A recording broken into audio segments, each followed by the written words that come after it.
এই যে আমি এই মার্কার পেনটাকে ধরে রেখেছি, তোমরা দেখছো এটা কি মনে হচ্ছে?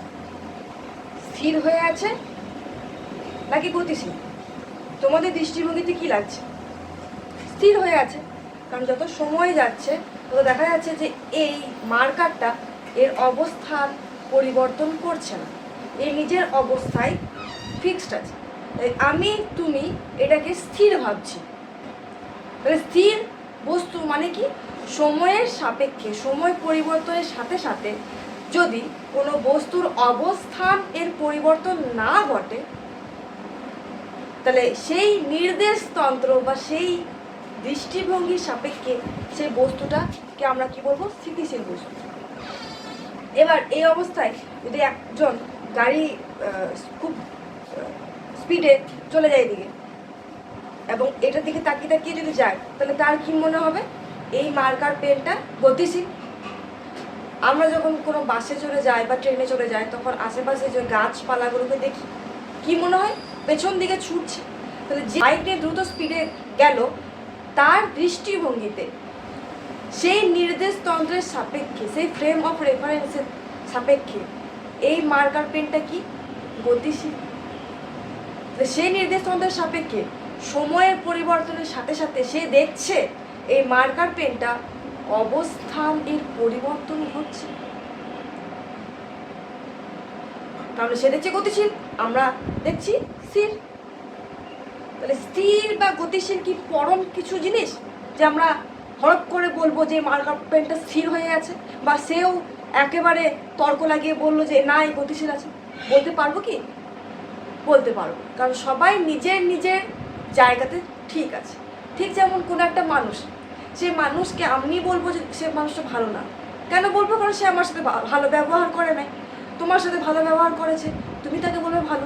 তুমি তর্ক লাগলে মানুষটা ভালো, আমি বললাম মানুষটা খারাপ, তর্ক লাগাটা কি ঠিক হবে? ঠিক হবে। তার কারণ নিজের নিজের অবস্থানে আমরা সকলেই ঠিক। আমার দৃষ্টিভঙ্গিতেও খারাপ, তোমার দৃষ্টিভঙ্গিতেও ভালো। তার দৃষ্টিভঙ্গিতে গতিশীল, আমাদের দুজনের দৃষ্টিভঙ্গিতে স্থির। তাহলে স্থির এবং গতিশীল হলো আপেক্ষিক। নির্দেশতন্ত্র বা দৃষ্টিভঙ্গি এর ওপর নির্ভরশীল। নির্দেশতন্ত্র মানে কি? কোথা থেকে দেখছি, কোন অবস্থান থেকে দেখছি, এই জিনিসটাকে নির্দেশতন্ত্র, বা তুমি যদি ইংলিশের টার্ম অনুযায়ী বলো তো ফ্রেম অফ রেফারেন্স। বোঝাতে পেরেছি স্থির এবং গতিশীল কি, এবং এটা পরম নয়, এটা হচ্ছে আপেক্ষিক। বেশ, একমাত্রিক গতি এই শুরু করেছি আমি। এর আগে আমি অবকলন অর্থাৎ ডিফারেন্সিয়েশন এবং সমাকলন অর্থাৎ ইন্টিগ্রেশন, এই দুটো আমি লেকচার দিয়েছি। একমাত্রিক গতিতে এটা না করলে তোমরা চ্যাপ্টারটা ভালোভাবে বুঝতে পারবে না। তো অবশ্যই আমার চ্যানেলে প্লেলিস্টে গিয়ে এই দুটো ভিডিও দেখো। না বুঝতে পারলে কমেন্ট করো, আমি তাদের হেল্প করব। আজকে আমি একমাত্রিক গতির ভেতরে ঢুকছি। সেটা হচ্ছে কিছু কিছু প্যারামিটার আমাদের পড়তে হবে, যেটা হচ্ছে সরণ, দূরত্ব, দ্রুতি বা স্পিড যেটাকে বলে ইংলিশে, বেগ। তারপরে আমরা গতির সমীকরণ পড়বো। ক্লাস 9-এর কথা মনে পড়ছে? মনে পড়ছে কি? গতির সমীকরণ পড়বো, v = u + at, s = ut + r², এগুলো পড়বো। তারপর উলম্ব গতির সমীকরণ পড়বো, এই যে মার্কারটাকে ছুঁড়লাম নিচে পড়লো, এই যে গতি, এর সমীকরণ পড়বো। গ্রাফ পড়বো, যে এটা খুবই ইম্পর্টেন্ট এবং খুবই ভুল করে স্টুডেন্টরা, সেটা আমি পড়াবো। ত্বরণটা বলতে ভুলে গেছি, ত্বরণটা তো অবশ্যই পড়াতে হবে। তারপরে তোমাদের আপেক্ষিক গতি আছে। তো এই মোটামুটি এই জিনিসগুলো আছে এই একমাত্রিক গতির চ্যাপ্টারের মধ্যে। আমি আজকে পড়াবো দূরত্ব, সরণ, দ্রুতি, বেগ এবং তার ওপর প্রচুর প্রশ্ন, যাতে এই টপিকগুলোর ওপর তোমাদের কোনো রকম ভয় না থেকে যায় সেই কারণে। আচ্ছা, তাহলে একমাত্রিক গতির দূরত্ব এবং সরণ পড়বো। তার আগে একমাত্রিক গতি জিনিসটা কি সেটা বোঝায়। এই মার্কার পেনটা ঢাকনাটা ধরো, এই বরাবর গেল, এ কিন্তু এরকম করে যায়নি বা এরকম করে যায়নি। হ্যাঁ, মানে বা দেখো ছবিতে দেখায়, এই একটা বস্তু আছে, কণা আছে, এই অক্ষ বরাবর গেল। এটা কি এক্স অক্ষ?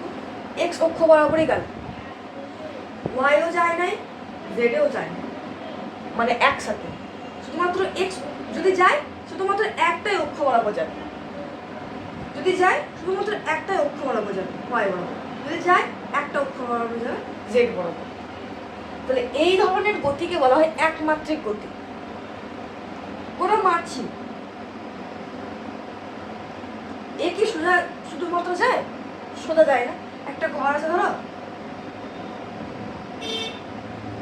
এই মাছিটা এইখানে আছে, সে উড়ে উড়ে উড়ে উড়ে এইখানে, এর কি একমাত্রিক গতি? তাহলে আমরা বলবো না এটা একমাত্রিক গতি না। এটা অক্ষকে নিয়ে যদি কোনো বস্তু গতিশীল হয় তাকে বলবো না একমাত্রিক গতি বা ওয়ান ডাইমেনশনাল মোশন। এইটুকু বোঝা, বাকি যখন দ্বিমাত্রিক গতি পড়াবো তখন তোমরা বুঝতে পারবে। একটা অক্ষকে নিয়ে চলাচল করবে, এটা হলো একমাত্রিক গতি। এবার এই একমাত্রিক গতির মধ্যে দূরত্ব এবং স্মরণপথ, দূরত্ব স্মরণ বোঝা যায়, এটা বোঝা। একটা পয়েন্ট, একটা এখান থেকে এখানে যাওয়ার জন্য অসংখ্য পরিমাণ রাস্তা আছে। এরকম একটা রাস্তা আছে, এরকম একটা রাস্তা আছে, এইরকম একটা রাস্তা আছে। এই রাস্তা বরাবর গেলে এটা আলাদা রাস্তা, এর দৈর্ঘ্য আলাদা হবে, এই রাস্তার এই পাথ লেন্থ আলাদা আলাদা হবে, এরও আলাদা এরও আলাদা। তাহলে এই রাস্তা বরাবর গেলে তুমি কতটা গেলে সেই যে পরিমাণ, সেই যে রেজাল্ট, সেটাকে বলা হয় অতিক্রান্ত দূরত্ব। এর ধরো 10 মিটার, 50 মিটার, এর ধরো 5 মিটার, এর ধরো 80 মিটার। তাহলে এই রাস্তা বরাবর গেলে তোমার অতিক্রান্ত দূরত্ব হবে 50 মিটার, এই বরাবর গেলে 5 মিটার, এই বরাবর গেলে 80 মিটার। তাহলে অতিক্রান্ত দূরত্ব নির্ভর করছে তুমি কোন পথ বরাবর যাচ্ছ, পথের দৈর্ঘ্য কত তার উপর তুমি বুঝতে পারছো যে হ্যাঁ অতিক্রান্ত দূরত্ব এত। তাহলে এর কি কোনো নির্দিষ্ট দিক আছে যে না এই বরাবর যেতে হবে? না, তুমি যে বরাবর হোক তোমার যা ইচ্ছা তুমি সে বরাবর যেতে পারো, শুধুমাত্র তুমি যে পথ বরাবর গেলে সেই পথ এর যোগফল তোমার অতিক্রান্ত দূরত্ব, পথের দৈর্ঘ্যের যোগফল। কোনো নির্দিষ্ট অভিমুখ, কোনো নির্দিষ্ট দিক নেই, মান আছে। তাহলে দূরত্ব বা অতিক্রান্ত দূরত্ব, যেটাকে ইংলিশে ডিস্ট্যান্স বলে, এটা স্কেলার না ভেক্টর? অবশ্যই স্কেলার রাশি। দূরত্ব স্কেলার রাশি, এইটুকু ক্লিয়ার।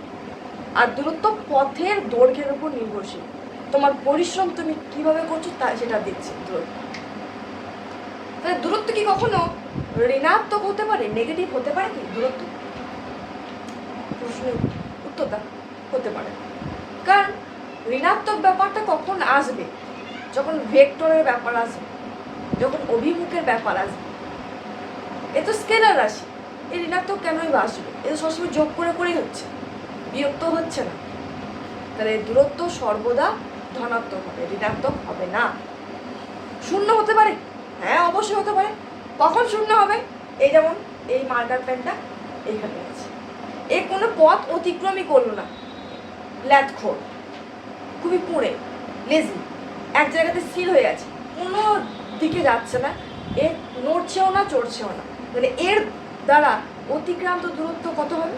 শূন্য হবে। তাহলে এই কোনো পথ অতিক্রমই করছে না। তাহলে অতিক্রান্ত দূরত্ব শূন্য মানে হচ্ছে এ এক জায়গাতে স্থির আছে, এ কোনো জায়গা পথ অতিক্রম করছে না, ব্যাস। তাহলে আমি এখানে লিখি, যা বললাম তাই লিখছি,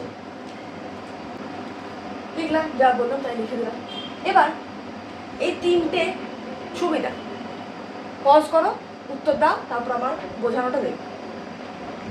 এটা হচ্ছে আই দিয়ে লিখেছি ইনিশিয়াল অর্থাৎ প্রাথমিক অবস্থান, এফ দিয়ে মানে ফাইনাল অর্থাৎ অন্তিম অবস্থান।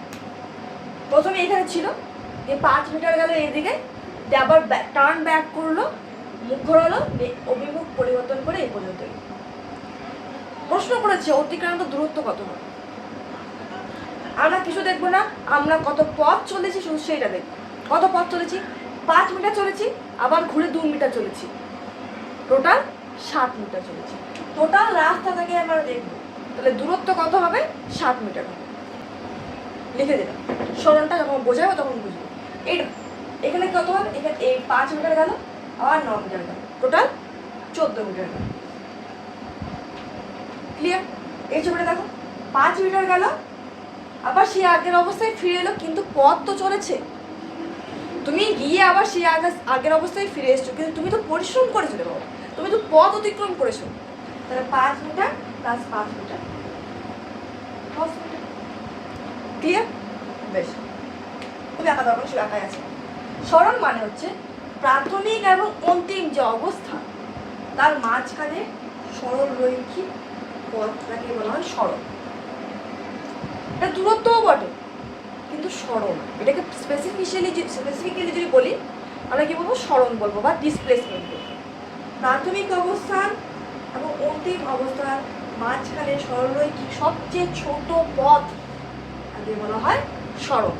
তাহলে লক্ষ্য করো, সরণের একটা অভিমুখ আছে, প্রাথমিক থেকে অন্তিম, এই অভিমুখটা হলো সরণের অভিমুখ। তাহলে সরণের মান আছে, দিক আছে, সরণ ভেক্টর আছে। তো এখান থেকে ক্লিয়ার, ভেক্টর তো আপনি এই নিশ্চয়ই ঋণাত্মক হতে পারে, পজিটিভ তো হবেই, বা জিরোও হতে পারে।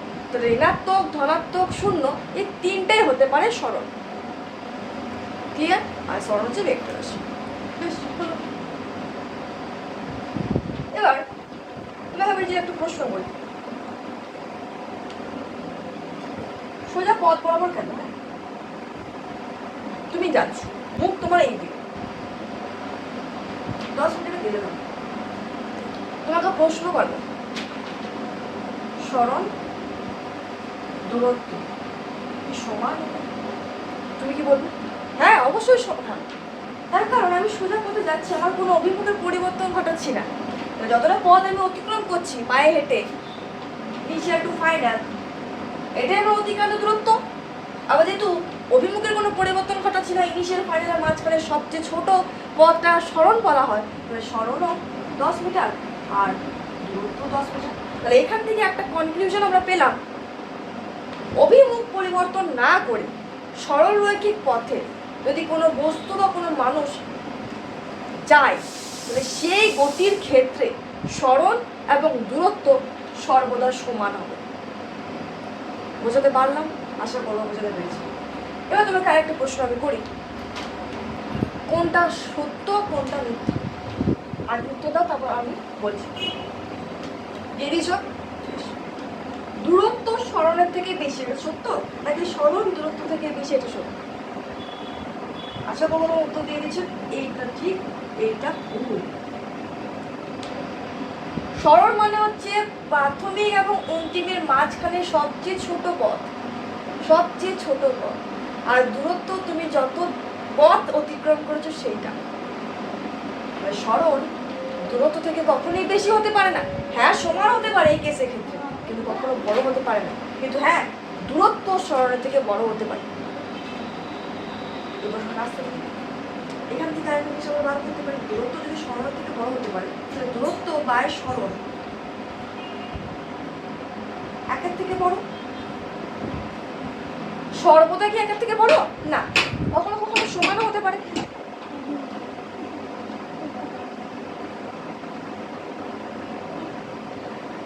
কখনো কখনো সমানও হতে পারে। গ্রেটার ইকুয়াল 1, দূরত্ব বাই সরণ গ্রেটার ইকুয়াল 1, এই ইকুয়েশনটা ইম্পর্টেন্ট, এবং তোমরা তো বুঝেও নিলে যে কীভাবে আসছে। ঠিক আছে, বেশ। তাহলে সরণ কখনোই তোমার কত পথ অতিক্রম করছে সেটা দেখে না, সবসময় দেখে তোমার প্রাথমিক এবং অন্তিম অবস্থান। ঠিক যেমন তোমার পাড়া প্রতিবেশী, তোমার আত্মীয় স্বজন দেখে, তোমার পরিশ্রম দেখে না। কি দেখে? তুমি 2 বছর আগে এই পজিশনে ছিলে, 2 বছর পরে এই পজিশনে দেখবে না, তার জন্য তোমাকে কত পরিশ্রম করতে হয়েছে, কত খাটতে হয়েছে। শুধু দেখে প্রথমে যা ছিলে, পরে কি হোক, তার মাঝখানে ছোট পথ দেখে তোমাকে যে কত পরিশ্রম করতে হয়েছে, কত পথ অতিক্রম করতে হয়েছে সেটা দেখে না। সরণ ইজ তোর আত্মীয় স্বজন, তোমার পাড়া প্রতিবেশী, আর ডিস্টেন্স অতিক্রম দূরত্ব হচ্ছে তোমার ঘরের বাবা মা। বুঝতে পেরেছি? ঠিক আছে, এ হলো ব্যাপার। এবার আরও কি করবো, সরণ দূরত্ব পড়ে নিলাম। এই ছবিতে সরণ বার করো। দেখো ইনিশিয়াল পজিশন এখানে, এখানে অভিমুখগুলো খুব মনোযোগ সহকারে দেখবে। প্রাথমিক এখানে এতদূর গেল, তারপর তুমি আবার টার্ন ব্যাক করে এই পর্যন্ত এলে। এখানে ছবিটা কি নিচে দিয়েছে, মানে এই নয় যে নিচে চলে এসছে, ছবিটা এইরকম, এই গেল এই পজিশনে এলো, এই ওভারল্যাপ হয়ে যাবে, তাই নিচে এঁকেছি, কিন্তু নিচে আসে গেল, অভিমুখ পরিবর্তন করে আবার এই পর্যন্ত এলো। তাহলে ফাইনাল পজিশন হচ্ছে এটা, ইনিশিয়াল পজিশন হচ্ছে এটা। তাহলে সরণ মানে হচ্ছে প্রাথমিক এবং অন্তিমের মাঝখানে সরলরৈখিক পথ। অভিমুখটা কিরকম করে দেখবো, প্রাথমিক থেকে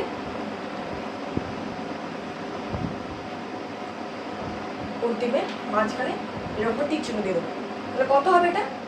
5 - 2 3 মিটার।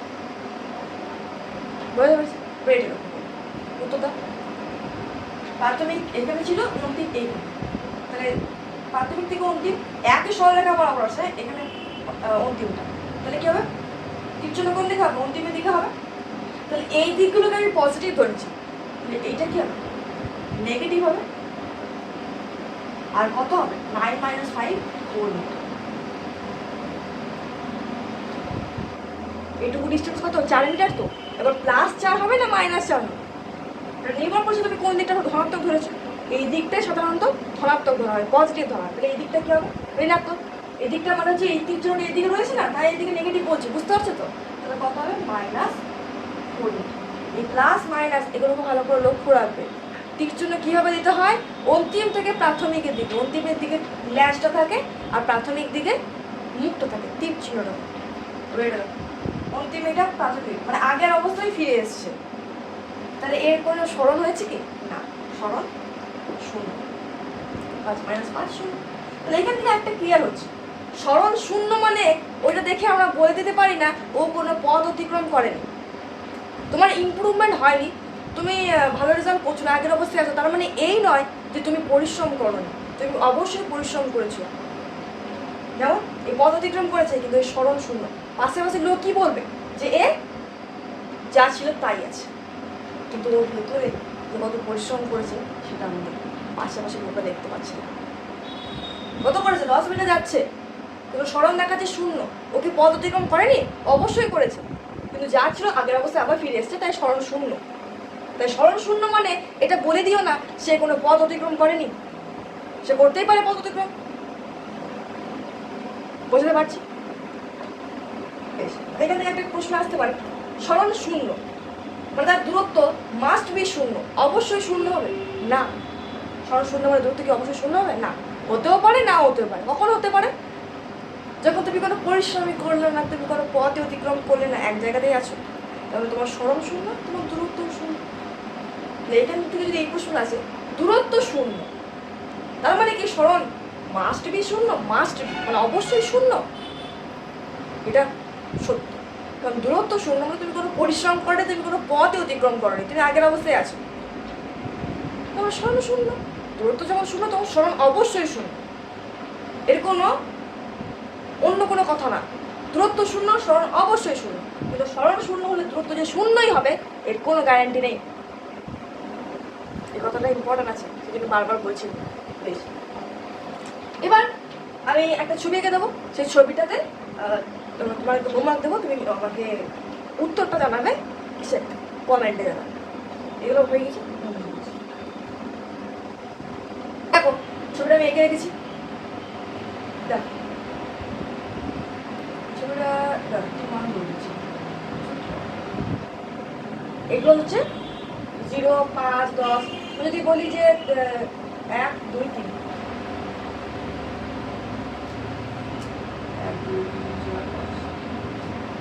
1 সেকেন্ডে এই অবস্থায় ছিল, যাত্রা শুরু করলো। 2 সেকেন্ডে 5 মিটার গেল, 3 সেকেন্ডে 10 মিটার গেল, 4 সেকেন্ডে 15 মিটার। প্রশ্ন করেছি 5 সেকেন্ডে স্মরণ কত, দূরত্ব কত বার করতে পারবে? 5 সেকেন্ডে এই অবস্থায় আছে, স্মরণ দূরত্ব কত বার করতে পারবে?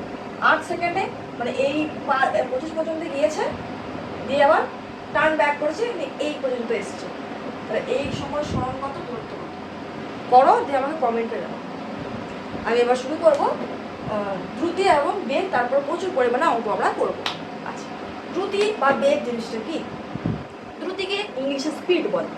তুমি এত সময়ের মধ্যে, একটা সময় আছে, সেই সময়ের মধ্যে কত দূরত্ব অতিক্রম করলে, কত পথ অতিক্রম করলে, এটাকে বলা হয় দ্রুতি বা স্পিড। মানে দ্রুতি বা স্পিডের ফর্মুলা কি হবে? অতিক্রান্ত দূরত্ব বাই সময়, এটাকে বলা হয় স্পিড। অতিক্রান্ত দূরত্ব স্কেলার ছিল, তাহলে এটাও কি হবে? স্পিডটাও কি হবে? স্কেলার হবে। মানে এর মান আছে কিন্তু এর কোনো দিক নাই। বেগ কি? বেগ হচ্ছে তোমার স্মরণ বাই সময়,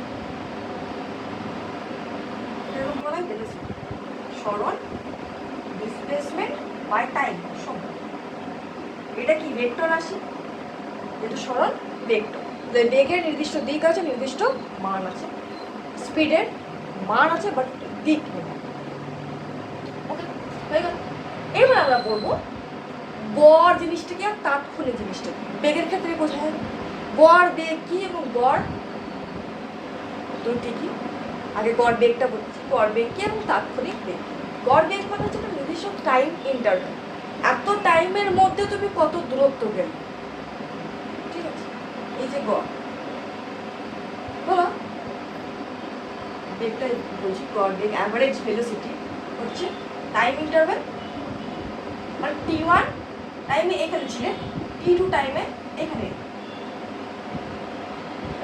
কত সময় এটা t2 মাইনাস t1, 5 সেকেন্ডে যাত্রা শুরু করবে, মানে 5 সেকেন্ডে তুমি যাত্রা শুরু করবে, 10 সেকেন্ড পর্যন্ত গেলে, তাহলে কত টাইম তুমি ট্রাভেল করবে, 10 মাইনাস 5, 5 সেকেন্ডে তো গিয়েছো, বুঝতে পারছো, 10 সেকেন্ডে যাও নাই, 5 সেকেন্ডে তুমি শুরু করলে, 10 সেকেন্ডে থামলে, টোটাল টাইম কত, 10 মাইনাস 5, টোটাল টাইমে কত তুমি দূরত্ব কত সরণ গেল।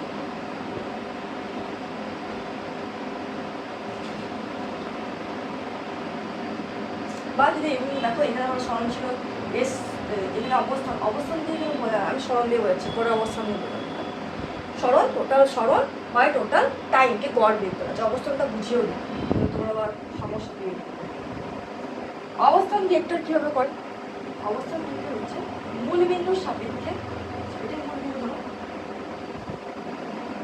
এটা মূলবিন্দু, 0,0, এটা মূলবিন্দু থেকে কত দূরে আছে, x1 মানে, আর এটা অন্তিম অবস্থান পজিশনটা মূলবিন্দু থেকে x2 দূরে আছে, এতটা x2, আর এটা x1, তাহলে এর মাঝখানের দূরত্বটা কত হবে, x2 মাইনাস x1, এটাই কি সরণ। তাহলে এই জায়গাতে s ভেক্টর জায়গাতে তুমি x2 মাইনাস x1 লিখতে পারো। x2 এবং x1 হচ্ছে অবস্থান ভেক্টর বা অবস্থান পজিশনটা বোঝাতে দিয়েছে, ঠিক আছে। আর তাহলে পজিশন, এটা পজিশন হচ্ছে প্রাথমিক যখন ছিলে, এই পজিশনে মূলবিন্দু থেকে অবশ্যই আমরা বলবো মূলবিন্দু থেকে x1 দূরত্বে আছে, এটা মূলবিন্দু থেকে x2 দূরত্বে আছে, তাহলে প্রাথমিক এবং অন্তিমের মাঝখানে দূরত্ব কত, x2 মাইনাস x1, যেটাকে কি বলা হয় সরণ। গড় বেগ টোটাল সরণ বা টোটাল সময়। তাৎক্ষণিক মানে হচ্ছে এই সেকেন্ড, 3 সেকেন্ড বা 3 সেকেন্ড নয়, যে কোনো সেকেন্ড, এই এই এই ক্লক দেখো, ক্লকে ধরো 5, 2 এরকম করে দেখা তো, 1, 2, 3, 4 করে, এই 4 যখন এলো তো থেমে গেল।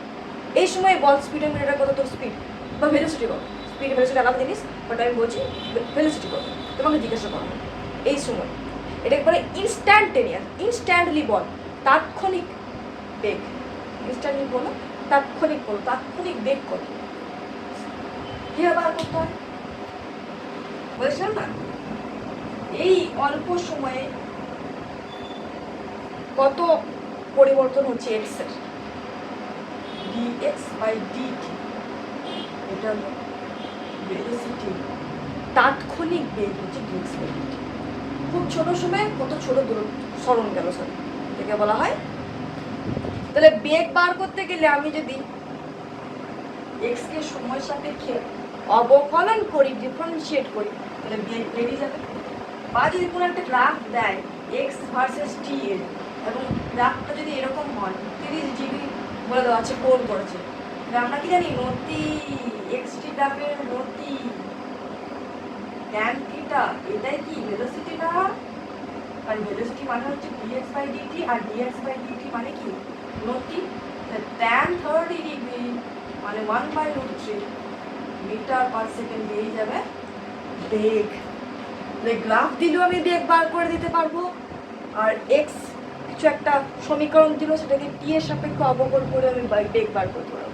তাহলে বুঝলে অবকলন কেন পড়িয়েছিলাম, অবকলন লেকচারটা কেন দিয়েছিলাম, এরপরে ইন্টিগ্রেশনটা পড়াবো, তখন বুঝতে পারবে কেন পড়িয়েছিলাম। তাৎক্ষণিক বেগ বার করার জন্য এটা করতে হবে, অবকলন করতে হবে। গড় বেগ বার করতে গেলে আমাকে টোটাল সরণ বা টোটাল সময় করবে, অঙ্ক করবে, ধীরে ধীরে সব বুঝতে পারবে, ঠিক আছে। গড় দ্রুতি কি, টোটাল অতিক্রান্ত দূরত্ব বা টোটাল সময়। তাৎক্ষণিক দ্রুতি কি, এরকম বুঝে তো, বেশ ঠিক আছে, অঙ্ক করা। অনেকটা ভিডিও করা হয়ে গিয়েছে, মাঝখানে হয়তো আমার মাইকের সমস্যা ঘটেছে, কারণ আমি দেখলাম যে লাইট জ্বলছে না। লাইট জ্বলছে না মানে হচ্ছে তোমার কানেকশন নেই, মানে মাইকের কাটছে, চার্জ দেওয়া হয়নি। যাই হোক, হয়তো সাউন্ডের কিছু সমস্যা ঘটেছে, অবশ্যই ঘটেছে, আমি এখন বুঝতে পারছি না ঘটেছে কি ঘটেনি, কারণ লাইট বন্ধ মানে ঘটেছে। যে পুনরায় আগের মাইকটাই নিয়ে এলাম, আগের মাইকটা একটু কেটে গিয়েছে, জানি না কি হবে, উপরওয়ালাকে ভরসে পে ছোড় দে। শুরু করা যাক। পরে যা পড়াচ্ছিল, অঙ্ক করাচ্ছিলাম, এর আগের সাউন্ডে যদি কোনো সমস্যা হয়ে থাকে তার জন্য আমি ক্ষমা চেয়ে নিচ্ছি।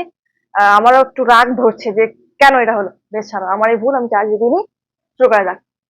এই অঙ্কটা দেখো, বলছে একটা বস্তু বা বডি 4 সেকেন্ডে 10 মিটার গেল, দিয়ে বা দিকে টার্ন ব্যাক করে 5 সেকেন্ডে 20 মিটার এলো। ছবি আঁকি। অঙ্ক দেখে করতে লেগে যেও না, প্রথমে ছবি আঁকবে তারপর করবে। আচ্ছা, কি বলেছে? 4 সেকেন্ডে 10 মিটার গেল, টার্ন ব্যাক করে 20 মিটার এলো। ক সেকেন্ডে? 5 সেকেন্ডে। যে গড় দ্রুতি বার করতে বলেছে। গড় দ্রুতি মানে কি? টোটাল দূরত্ব বা টোটাল সময়। কত দূরত্ব গেল? 10 মিটার, 20 মিটার, 30 মিটার। 10 + 20, টোটাল কত সময়? 4 + 5, 30/9, 10/3 মিটার/সেকেন্ড হবে তোমার অ্যাভারেজ স্পিড।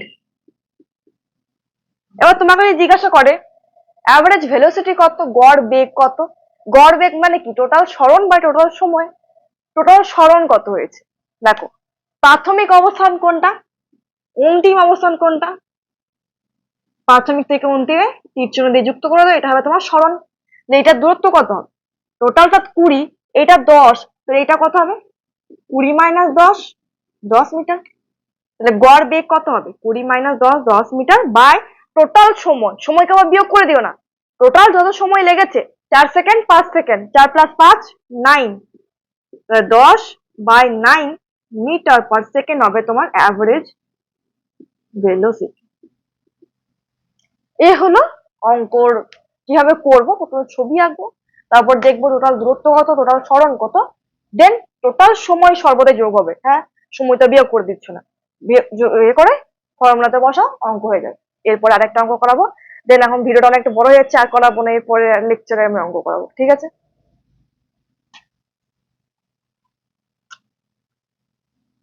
ছবি এঁকে রেখেছি, এখানে বলা আছে প্রশ্নতে যে একটা বডি বা বস্তু একই একই দূরত্ব যাচ্ছে। একই মানে হচ্ছে ডি, ডি দূরত্ব গেল ভি স্পিডে, পরবর্তী ডি দূরত্ব গেল 2v স্পিডে, মানে স্পিডটা বেড়ে গেছে।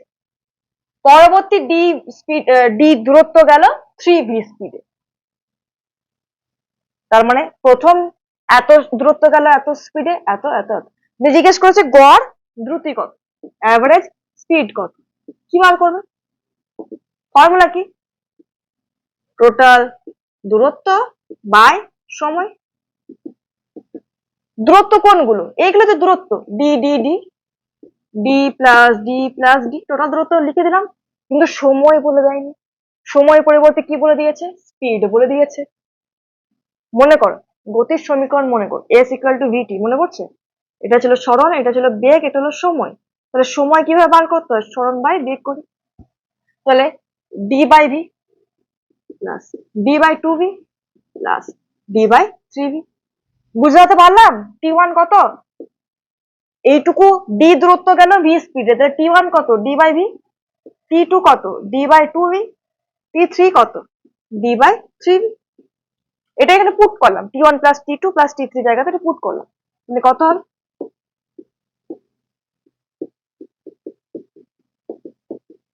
d/v কমন নিলাম, দিয়ে এরকম করলাম, d কেটে গেল, উপরে 3v, আর নিচে লসাগু করো, 6 আসবে, 6 + 3 + 2, 3v, উপরে 6, নিচে 6 7 8 11, 18/11 ভি মিটার/সেকেন্ড। আশা করবো এই অঙ্কটা তোমরা বুঝতে পেরেছো। এই ধরনের অঙ্ক নিতেও এসেছিল। আচ্ছা, নিটের অঙ্কটা পরে করাবো, বা আমি স্ক্রিনে দিয়ে দেবো, অ্যাটাচ করে দেবো, তোমার হোমওয়ার্ক করবে, যে আমাকে কমেন্টে জানাবে। কি বলতো, একটা ভিডিও করতে করতে যখন মাইকের সমস্যা ঘটে বা একটু সাউন্ড আসে না, তখন খুব রাগ ধরে, যে এত সমস্যা কেন। এই যেমন আমি ভিডিওটা করতে গেলাম, দেখলাম বলেই যে হ্যাঁ মাইকটা এইভাবে দেখলাম যে হ্যাঁ দেখছি লাইট জ্বলছে না, তার মানে নিশ্চয়ই কিছু গন্ডগোল ঘটেছে। যে আবার এই এটা তারটা একটু ছিঁড়ে গেছে, তো এটা লাগাতে হলো। আমারই ভুল হয়েছিল অবশ্য, আমার চার্জে দেওয়া উচিত ছিল। ঠিক আছে, পরবর্তী দিক থেকে লক্ষ্য রাখবো। পড়তে থাকো, কেমন লাগলো অবশ্যই কমেন্টে জানাবে। বেস্ট অফ লাক, পরের লেকচার খুব তাড়াতাড়ি আসছে, পড়তে থাকো।